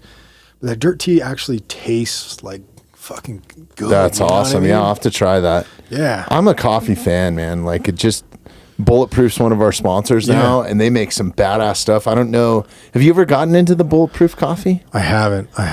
No. Dude, it's awesome. So like being on a carnivore diet, they make, I'm a sucker for French vanilla creamer, dude. Like as soft as that sounds, like it's French vanilla. But they make, so it's made from grass-fed butter. There's MTC oil in it, and it's basically just fat, right? Okay. So it's not like the half and half chemical bullshit that you pour in your coffee. All sugar. But what I like about it is if I could drink 2 cups of that, I'm getting my caffeine in the morning, and typically I'm doing it like 2 hours after I'm awake. So I'm already well awake, already worked out. So it's kind of that little boost. But then it sustains me for I can eat 1 meal a day if I have that, because it's just fat, right? And fat is fuel. So yeah, I was doing carnivore, and then when I went on this hunt, I was like, I mean, having done it, a couple times, it's no issues. I mean, I got through all the black shits and all that sort of stuff. And as soon as I was getting ready to do this hunt, I was like, there's no way I'm going to be able. So I made like all this jerky and was nibbling on this jerky, but like, it's hard when you're hunting. Yeah, I was like, I'm just going to have to like do a no-go while I'm hunting, and then I'm going to wind up, I started back up, but yeah, I've been loosely. It's crazy because, I lost all that weight. Yeah, man, you look great doing it. And then I've just loosely been doing it. Like, like if the family's having a full-on meal or something that's homemade, I'm not going to. Beef stew. Yeah, right. I did it for that 100 days religiously. But even just like fucking around just a little bit, I've put back on. Well, some of it's muscle mass I've put back on. Good. But I've put back on weight. Just minuscule. Just eating an occasional potato here or there. Yeah. But, like bullshit potatoes, like French fries. Yeah. Like, so you know what I mean? I'm sure if I was just eating a baked potato with nothing on it but some grass-fed butter, would be way better. But it's I like how you preface it. Potatoes, French fries. Two different things, dude. Like two entirely different things, man. So. Yeah, my downfall is Marissa makes bread. She makes phenomenal bread. Oh, so then I love bread. Yeah, dude. I'm Italian, so dude. it's like and a sourdough. Well, she's done sourdough. She makes this, I always call it peasant bread, which is just flour, yeast, but she does it all in cast iron. Oh, nice. So she makes these huge loaves, and then when the boys are around, she's like, "Did Marissa make bread?" I'm like, "Yeah," and they're like, and it's gone instantly. So if she makes a beef stew or bison stew or something like that, and I'm like, "Is there bread with it?" Because it's the dipping bread. Oh my god, dude, that stew we made up at the bison camp was so badass, so good. Man. That was good. In the Dutch oven. Yeah, that's so good. I'm getting hungry, man. Yeah, I'm going to have to wrap this thing up. Hey, Maddie, would you mind? There's a remote behind you. I don't know what's going on with the lights, but they're going full on gay police or cop car on us. Sorry, I shouldn't say. That's my lighting buddies. You're good, you're good. I think the receiver's back there. There you go. Just kill them or turn them around. I don't know what's going on. They're freaking out. They're going tool mode. Tool mode. Fuck yeah, man. So yeah, man, freaking how long were you in Africa for then? And did you take the film crew with you? Or? No, it was just 1 month, basically all of last November, and didn't have a film crew or anything like that. I mean, I brought my camera. I thought maybe this was part of you got a movie coming out or something, right? I do. So that was the movie. Two separate things, but Africa was 1 month. You got so much going on. There's all sorts of shit. I love it, man. But so I went out there and tried to film as much as I could, but kind of didn't really wanted to because it's hard to be in the moment and be like, let me set up a camera. So I was like, I'm going to put some of it away, and then the stuff that I did grab, I grabbed and tried to turn it into something, but I'm not the best filmer of things. But well, maybe it's a reason for you to go back, man. I think somebody have an actual film crew follow you would be cool if they're accepting, or if you could get the same. Yeah, I'm sure I could. I mean, it's kind of one of those balances. As I post things here and there. I don't post on Instagram too much anymore. I need to start, but sometimes I prefer the moment more than the memory. That's why I don't post any of my hunting stuff. I never do. And I get labeled as a fake all the time and stuff. I'm like, well, come check out my freezer. You know what I mean? But I don't really give a shit. That's my own personal thing. So I guess pretty much all I post is podcast stuff. Yeah. And I think, people find what they like to post, and, words don't hurt. I mean, I'm a grown man. You're a grown man. Words, look, man. Oh, they don't. Come hurt. on, bro. Come hang out with me. You'll see. Yeah, it's just one of those things. I'm sure we'll get along at some point, or we won't. And you can leave. Yeah, if you don't have my number, then you don't have. We don't have a relationship, so fuck off. But, so I was out there for a month. But the movie. Long story short, in 2018, I was hired as a set medic and safety coordinator for this movie called The Big Ben, shot down in Terlingua, Texas. Had a couple really great actors and actresses, young and old, and a full crew. And as the set medic, you're there making sure everyone is safe and hydrated, clearing out snakes and running routes and just making sure everyone is safe, working LZs. And it's a full-time gig, man. Full-time. Especially when you're remote like that. Yeah. And that's why I was hired, because having been in that area and dealing in remote sort of, wilderness first responder, first aid, triage, that sort of stuff. That's why I was there. The nearest hospital was just over 2 hours away with full care. So you're talking helicopters. Yeah, somebody really severely sick. Something major, helo-borne. There's ground evacs, air, evacs, just case by case. And one of the actresses, Virginia Cole, she was pregnant at the time. So you're dealing with child actors, pregnant actress, and then a couple other actors. So there's a full spectrum of what you need to be able to, address in the event of some sort of emergency. And, something as simple as a cactus thorn or a snake bite or a scorpion or tarantula or just exposure from the sun can result in a lot of issues. So I'm there doing my thing, and then there was one shot, one scene where the director was, we have a scene, we haven't cast a role. We think it's you that would be perfect for this role. Are you interested? And I was, yeah, I'm sure. Why not? It's amazing how that happens. Like I was in Fast and Furious 7 for a second. That's what I mean, man. Yeah, I'm like, dude, I don't know how to drive the Supra. Supra. That's awesome. But he's like, yeah, you up for it? I'm like, sure. What do I have to say? He goes, well, here's the cool part. We don't have any lines for you, but we want you to say what you would say. And I was like, all right. So he kind of set me up. My character's name was Rio. And these two ladies were coming to me on the side of the Rio Grande, and I was supposed to cover them with mud and kind of give them this, like, the water is a connecting line between this and that, and just all this sort of, it was all this sort of stuff. And then I'm rubbing mud on them, and I'm thinking, God, I hope my mother doesn't watch this. But the kicker was, he's like, I'd love it if you were in like a loincloth. I'm like, you're talking to this. I mean, I got 3 of them in my truck. Right. So I threw on a loincloth, covered myself in mud. And like the opening shot is me spearing fish in this river. So really, yeah. So I'm there. I mean, God, there's probably, if you go to my Instagram, probably way back, you'll probably see some. But the movie's called The Big Bend, and I was in it, so it was kind of fun to like be an active, participant in it. And now it's I went to all these different film festivals: Austin, Hawaii, Los Angeles, and now it's coming out in theaters. Like April 26th in New York for about a week and some change, and then LA, and then in Texas, and then we'll go to like a full theatrical sort of. What's kind of the premise behind it? Is it like a? It's a really cool story. It's got some survival stuff mixed in there, and it's got these 2 families. It's kind of based on real events from a buddy of mine named Aaron Brown, who runs Onion Creek Productions, and this guy Brett Wagner. Brett Wagner's the director, and they've been longtime friends, and they used to go down to the Chihuahua, Terlingua, southern Texas, and kind of link up and kind of spend family time. Similar families, 2 young kids, husband and wife. And there was, in the story, there's an individual that, there it is. Oh, this is the opening scene? Yeah, well, that's not the opening scene. That's one of the scenes with me. So that's me standing there. And that's, working the medic, working with crews. That's cool. What is that car? So that was, is that in the movie? Yeah. Oh, cool.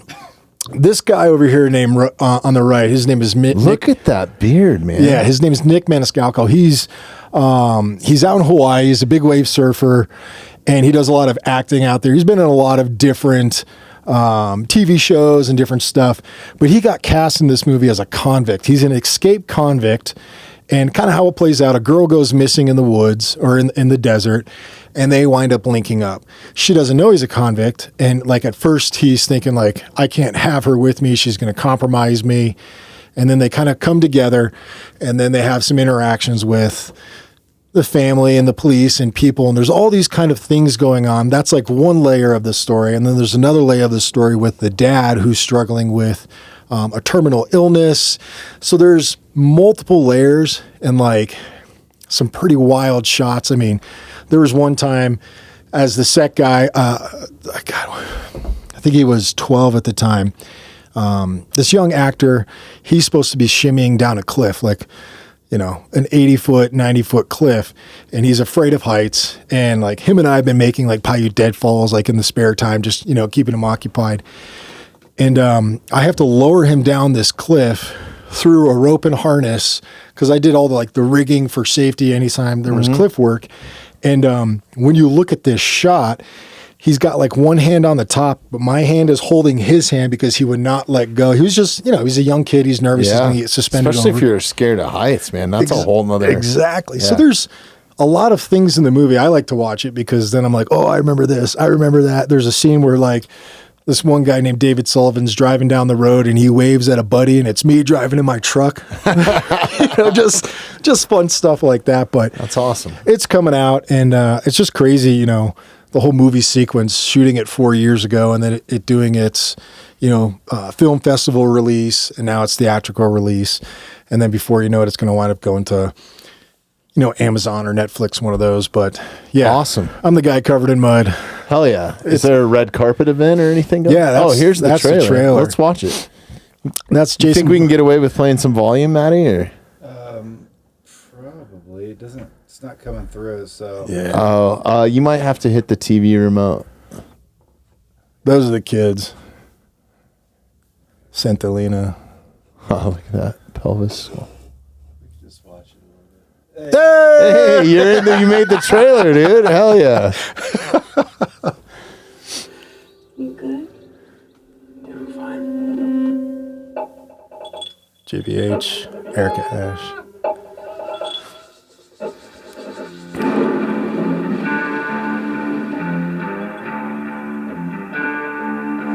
Shaky Graves scored it.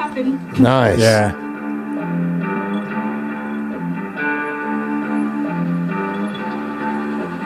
There's nothing like good music in a movie, man.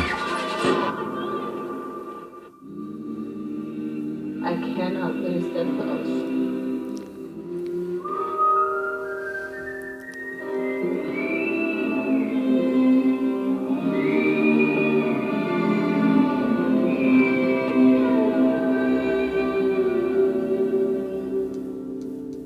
This looks badass, Yeah, man. dude. I'm totally into movies like this because of like I'm a big fan of cinematography. Oh.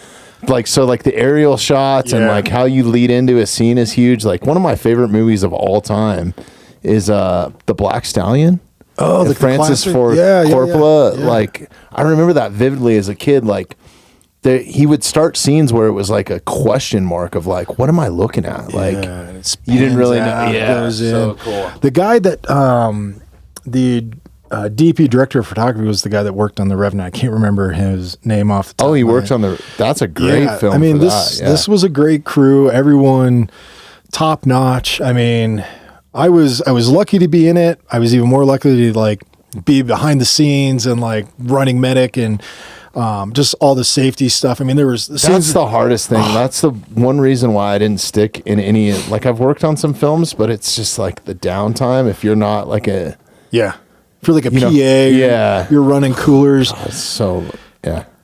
It was awesome, but like I could tell you after, I think we were there for like 45 days shooting. Like after that 45 days, I was just like, oh man, I'm drained, just totally drained because Yeah. it was, 12 Long days. on, 12 off, and you've got some of the, young production crews. So, when you're off for your 12 hours, I want to drink a few beers. And then the next day it's 120 degrees outside. And they're like, Donny, I'm feeling lightheaded, and working with some of the producers and the director, it was very easy for them. Like, look, you have 100% control over the safety of this crew. If someone looks bad, you flag them for 24 hours. They're not getting paid for that day, but we can't have people, because there's, scorpions, black widows, there's so much hazards out there that some of these actors would walk these lines. Well, keep in mind, there was one other production assistant that I recruited him into like the safety team. I'm like, because he was an Army vet. I'm like, you got me? He's like, I got you. So like we would walk the lines the actors would walk, clearing out anything that could bite, anything that was a sting, a prickle, anything like that. Because, the two young actors and actresses in this, they were young. Yeah. Young. So there's certain rules that they have to abide by as far as their hours filming. And, one of them gets hurt, the whole thing goes down. So it's not like, oh man. So I've got all these kind of considerations, doing medical assessments on everybody. And I told him straight up, I'm like, I don't have any IV. So if any of you guys, and I'm giving it like a safety brief, if anyone wants to drink heavily, you're not getting an IV from me the next day. Like emergency stuff. And Yeah. long story short, everyone was safe. No one got hurt. Couple heat cases just because, you get like a guy that's just, working the camera doing this and he stops to take drinks. So I would just tap on people's shoulder, like, drink water now. I need you to drink water. Here's some rehydration tabs. It was just. But the movie looks badass, Thanks, man. I'm man. definitely going to check it out. You going to a red carpet deal or anything? You got to go to Hollywood? Or So I don't know. I did the one at the Austin Film Festival. Nice. I was down there with That's Nick. a good city to Yeah, go to. yeah, it was a good Hang time. Nick was there, and then I was there with Austin and Brett, the director, and we went in and watched it. And I will, humbly admit, Nick, the long bearded guy, we're good buddies, and we were drinking some beers, and I'm in the premiere watching the movie that I was in for a short period of time, and I just pass out in the back row, you know. And I think Nick's hitting me like, "Wake up, dude!" Yeah. And he's got this, you know. And I'm like, dude, I'm just tired. And yeah. He's like, "No more." I'm like, all right. But I think they're going to do a premiere. I was talking with Brett, the director, yesterday, and he said they might be doing a premiere in Boulder or something like that. Oh, so cool. Maybe we'll try and line something up. But I know some of the, you know, the real actors in it, not me, the bush hippie just standing out there, you know, and covered in mud. I think they're going to do a couple appearances. And you're the only reason I want to see it. I don't want to hang out with the real actors, dude. Nah, they were good. I got the nickname real quick called Caveman Jesus. That was what it was. Because, like, you know, yeah, you're meeting all of these folks, and they're like, who is this guy? And I'm like, hey, I'm going to keep you safe. And they're like, what is going on, you know? And it's me in my truck, and I knew we'd have, like, some downtime. So I had my truck, and I had my kayak. And you have some property out there too, or something? I do, you? yeah. Or like, I've got. You spend some time out there. I do, yeah. That's the whole Chihuahua, Terlingua area, and so yeah, it's one of my favorite places. I mean, you'll see in the actual movie, just some of the spots that exist. It's kind of this hidden gem in Texas, so I don't want to talk too much about it. Let's not blow it up too. But it's pretty amazing. I mean, it's the whole Big Bend State Park, and then there's Big Bend National Park. And you got Terlingua, which actually used to be an old, I think, lithium mining town. And then it kind of turned it into like a small, like movies. They used to do a lot of movies out there because it's a desert. It's pretty favorable. The hardest thing is just the temps during the summer. It gets, 110, 115, super hot. But I love going from Colorado to there during the winter because you'll get, snowbird. 65, 70 degree temps, drops in the 30s at night. And then I run courses out there just on kind of how to live in this kind of more harsh environment. Some people sign up for them. They're not the biggest, There's a lot of stone out there too. Yeah. There's a lot of good napping stone. I mean, you can hunt aoudad year round. It's an invasive out there. Oh, really? Yeah, they got aoudad. You get some elk that will move south. Really? Some of the northern areas. Yeah, you got in Alpine, Texas, which is only maybe about an hour away. Mule deer, black bear, mountain lion, aoudad, turkey. So how far is it from like New Mexico? Is it like up around?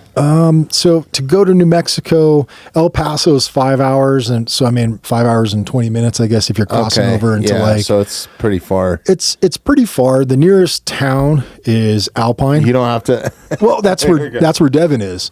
Oh, okay. Devin's awesome. He's teaching at Sewell Ross there in Alpine. So like he sends me photos. I'm like, stop sending me photos of because he's got 70,000 acres that the university utilizes for like research, and there's some sites out there. That's a lot of property. Yeah, it's somebody's ranch, but the University of Sewell Ross has access to it, and they've found like mammoth bones and archaeological sites and ancient people, because it's the whole Chisos region, very, very popular region for a lot of people to have lived during that time. And again, the flora was a little bit more different. It was a little bit more not tropical, but it was a little bit more moisture, so different things grew. But there's tons of plants out there, tons of game. Have you seen any of the guy that's been on Rogan several times? The guy from the Boneyard. He started like the Bone Rush in New York. I have. And where stuff. He dropped those bones in the Hudson and people went diving. Yeah. I've seen. I think I actually listened to that episode where it's like in a 5-acre plot, all these bones.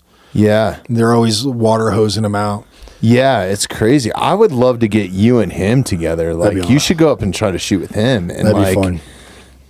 Have you talked to him or? No, I haven't. Maybe we should reach out, man, because I would love that. I would love for you to go up there, because I noticed just from listening to him on Rogan, like he's not letting a whole lot of people in, but I think that you might be able to, like, they found some stuff that's shaped like a human face. So like carved out of bone and stuff like that. So maybe to tell them what had some human influence. Interesting. Or maybe there's some stone scars on some of those bones and stuff that they're finding. It's crazy. Like, Maddie, see if you can pull this up. I think it's the Boneyard. Yeah. And there's some photos. So I've been following him on Instagram for a while, since he's been on Rogan, just because I'm infatuated by this stuff. He's got short-faced bear skulls and dryer wolves and like all the stuff from like the Ice Age.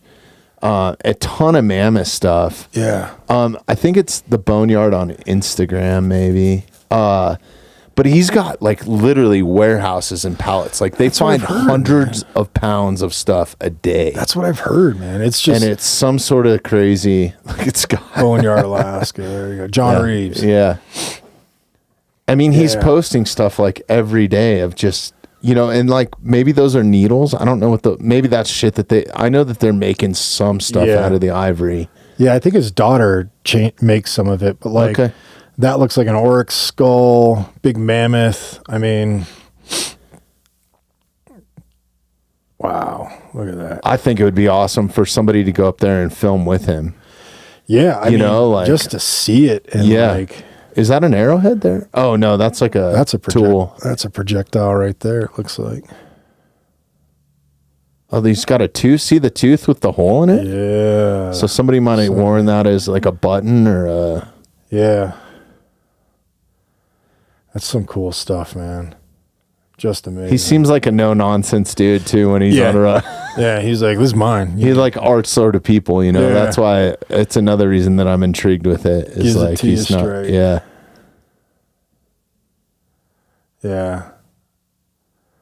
That so right like there. That face thing, like that's definitely. I mean, that's carved. Somebody's carved that. There's actually, I can't remember. Maybe Maddie, you could look it up. There's a term when the mind plays a trick on you and you perceive faces and things and inanimate objects. So like when you look at clouds or if you're walking on the beach and you see a stone that has two divots and maybe a mouth, people think a lot of that stuff has been carved. There you go, pareidolia. But there's a lot of people that find artifacts that clearly wasn't, where they see a face or they see something in it and they Jesus in the toast. Exactly. No, that's exactly what it is. So it's like our minds are conditioned to see shapes and patterns and recognize faces. And sometimes people will find like, they'll be like, oh, this is a 20,000-year-old artifact. And it's got like two divots and like another divot that could be a mouth. And they're like, this was definitely made by, you know, Native Americans or Paleo Indians. And it's like, no, it's not, man. That's just a rock. There's different things you can tell by saying this is something. So when we were looking at that tooth with a hole in it, I can probably tell you, based off my quick assessment, I think that was a modern hole. Really? Reason being is if you use a stone drill, you're going to get more of a cone shape into it instead of like a modern drill will just drill straight down. But if you're using stone, you'll get a little bit more of a cone, and usually they're flipped over and you'll get a cone. So it almost looks like an hourglass. See, that's the sort of stuff like, you know, picking up a piece of the stone, like if it's convexed or... That's how you can tell if it's an actual like artifact. A lot of times if it's broken or something, right? Like, like this, you can see even on that one, you got a bulb of percussion. You have a dorsal side, which is your top side, your ventral side, which is smooth. Dorsal has some sort of cortex or flake scars. And you have your proximal end, which is the end closest to you where your bulb is, and then a distal end that tapers out. You can look at this flake and say this was removed by human hands using some form of percussion, whether it was hard or whether it was soft. And I can say this was used during soft because it's thin. And if you look at like this one right here, same characteristics. There's my bulb, dorsal, ventral, proximal, distal, soft percussion. So it's which doesn't happen in a natural occurrence when it's rolling down a river, right? Like it has to have some sort of percussion. Like. To generate those features, you have to have a form of percussion. So you get a lot of what's called geo artifacts. Things will tumble, little pieces will break off. But even when you look at, you know, something like this, there is a bifacial symmetry with removal scars, flake scars off of it.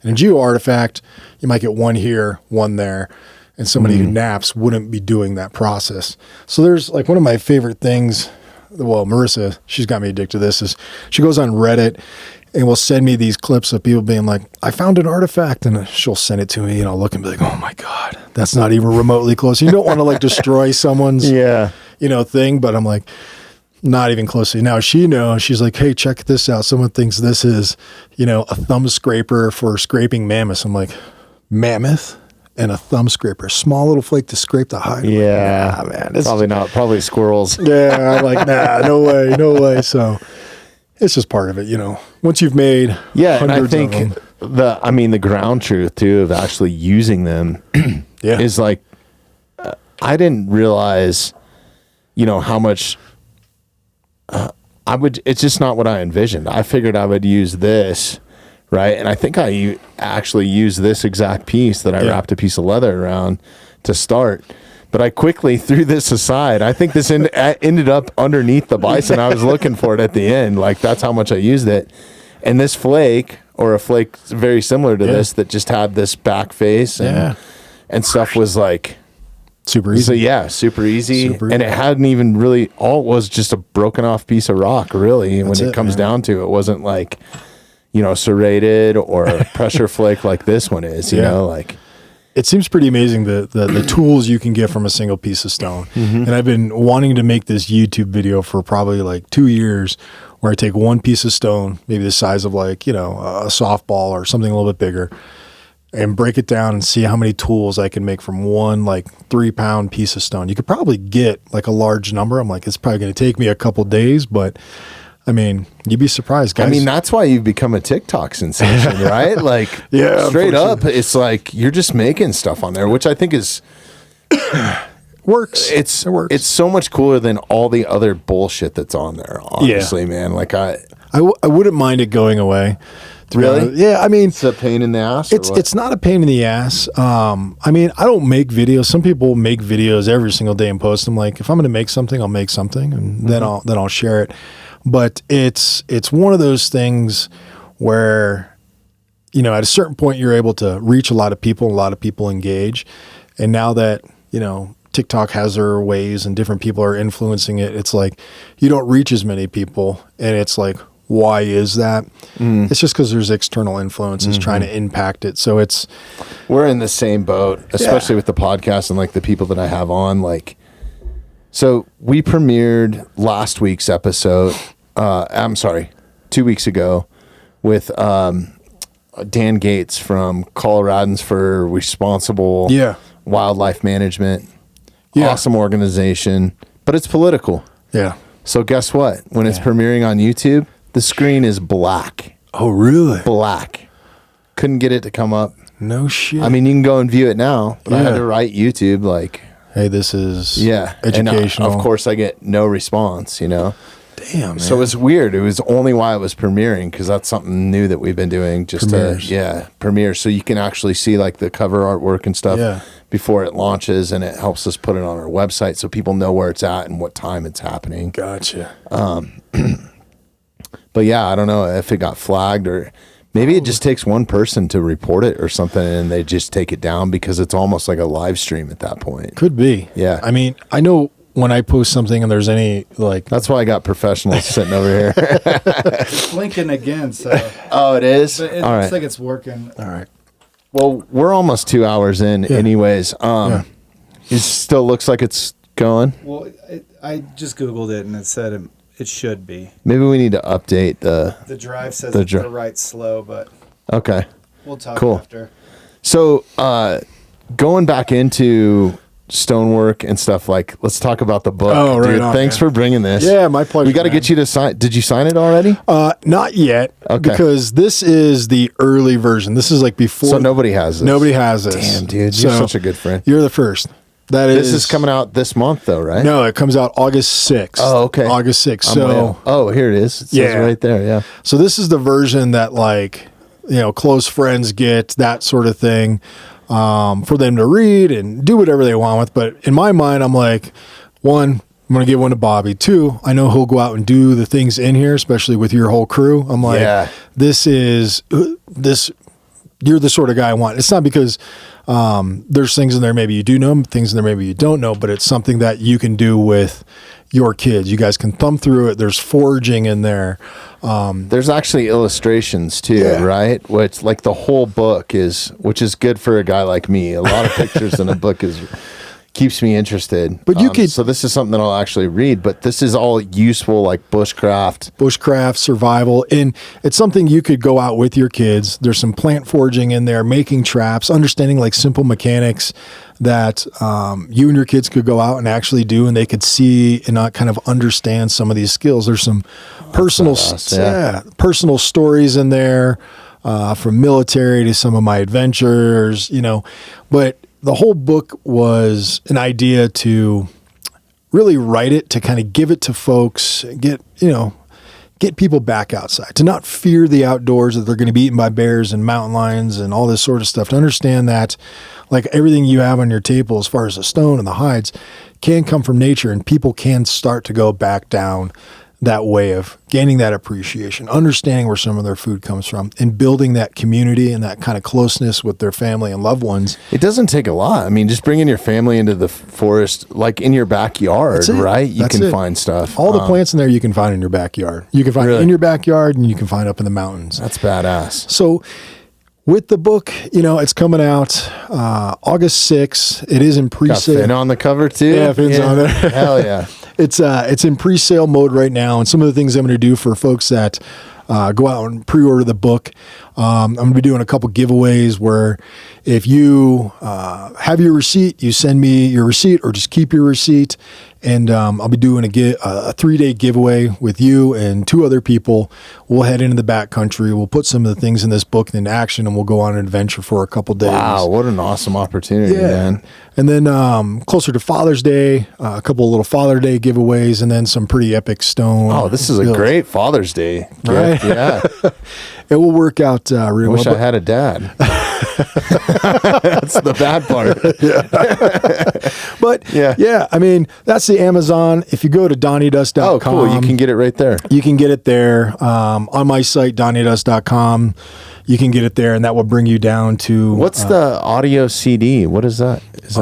There was an option to buy it. So we haven't done the audio CD yet, but... nice. It will be, coming... But this is a book that you want to own, and actually, because of all the illustrations and what you're talking about. Yeah. Right? Like, there's a lot of, like... As far as trapping, something as simple as how to sharpen a knife. You know how many people have knives out there, and, they get them, and they're like, it's dull, and they go get that $2 sharpener. It's actually using a whetstone. Yeah. I've even got a couple recipes in there on how to cook marmot and raccoons and squirrels, whether you're at home or you're out in the actual bush. So... it's that book to kind of how to get your car unstuck, dude. You've done that. That's huge. Yeah. I got stuck in this last snowstorm. I use those very principles. Man. So if you click on that thing, the buy now, it will bring you to a site. It's the Simon & Schuster page. Oh, there's multiple places you can get it. So. All the options. Yeah. It's just one of those things where it's going to give people a little bit more reassurance, and the actual book will be in hardcover form, and it's a book you can bring out in the bush with you, apply it, start learning some skills, start working with your kids, and just kind of have some of those good adventures, because everything in there, and the stuff you don't need, you can start fires. You can start fire with that, so you can literally tear out a page and do a little hand drill on it. But yeah, man, that's check it out. Wanted you to have a copy, and dude, thank you so much. Start playing with it, man. Yeah. Hell yeah. No, with the podcast this year, we're trying to do a bit more immersive stuff, and I'll talk to you off mic, but I got some ideas for you and me to like do some stuff and actually like I think it would be cool just to do a napping class or something. Like we just recently did a Stop the Bleed thing. Yeah. Pack it. That's all it is, dude. Cram it in. Whatever you got, right? Just throw it in. Yeah. Pack it tight. Yeah. So yeah, just like those little things, we're trying to do a bit more of it, but there's so much that I could do with you, and there's so much that intrigues me, and man, our audience loves any time that you're in. It's only been I think 4 or 5 months, and everybody's like, when's Donny coming back? Yeah. When's Donny coming back? Special. So no, you are, dude. I love you, brother. Appreciate it, and man. It's more about the connection that you and I have. I appreciate everybody that's listening, but hell yeah, dude, genuinely, you're awesome. You always got stuff going on. What's the best way to follow you, or follow like the movie release, the book, you going to Africa, your new TV? I mean, you've been on multiple TV shows. There's always something going on with Donny. Yeah. The easiest place to kind of go is really Instagram. That's just Instagram, Donny Dust. And then my site, if you're looking for classes, whether it's flint napping, hide work, whatever, just send me an email. I don't offer classes as far as a calendar. I'm doing more one-on-ones, trying to maintain that if somebody signs up for a class, they get 100% of me for the duration of time. There's no 30 people involved, unless it's like a butchering class where, you got a 2,000-pound animal. But yeah, anything remote, bush, back in the back country, it's just one-on-one, whether it's hunting, fishing, survival, bushcraft, you name it. I build a course around you and what exactly it is you want to accomplish. Wow, that's awesome. I try, man. I got some stuff I need to accomplish. So. No worries. But, I always enjoy coming on here. Did we miss anything, man? I know you got a lot going on. We talked about your book. We talked about the movie. We talked about your most recent trips. You brought me all this badass stuff. Like, is there anything else going on? No, man. I mean, Donnie's got going on. It's just, we're getting into that summer times around here. Yeah. So spring is in the air, man. Yeah, I love it. I'm ready for some good weather, some warm weather, and it's just gonna be a lot of bush time. And looking forward to linking up with some veterans. And I got a buddy coming out from Ohio who's gonna be. We're gonna do some stone work and then go live in the woods for a couple of days with stone and just everything and anything. It's never a job when you love it, so it makes it super easy and super. That's fun. key, man. That's the key to life, I think, right there. For sure. If you can find it or not, just pursue it, even if it's a hobby, right? So absolutely super cool. So get the book. August coming out. Watch for the films coming out when? End of this month, April 26th in New York and then LA. Awesome. Yeah, so definitely check that out. And as always, follow Donny Dust for one of the best Instagram, TikTok follows, wherever you get your stuff. Your YouTube channel is huge too, man. Like 1 million subscribers. That just doesn't happen because you're putting shit out there. Yeah. So like super cool stuff, educational stuff. Fun stuff. It's comical. It's awesome. It's a great YouTube channel as well. So man. Appreciate it. All the places you can get Donny Dust, definitely check him out. And Mighty Oaks. Yeah. Support those guys. Dude, thank you so much. Thank you, brother. Man. Appreciate you, brother. Man. Indeed. Always. Thanks. Thanks for listening to the Mountainside Podcast. If you haven't had a chance to do this already, please take a moment, follow, like, subscribe, or rate on whatever platform you catch the Mountainside Podcast at. If you'd like some more information on upcoming episodes, safety tips, access to all of our affiliates, and all the badass discounts that we get here at the Mountainside Podcast, check out themountainsidepodcast.com.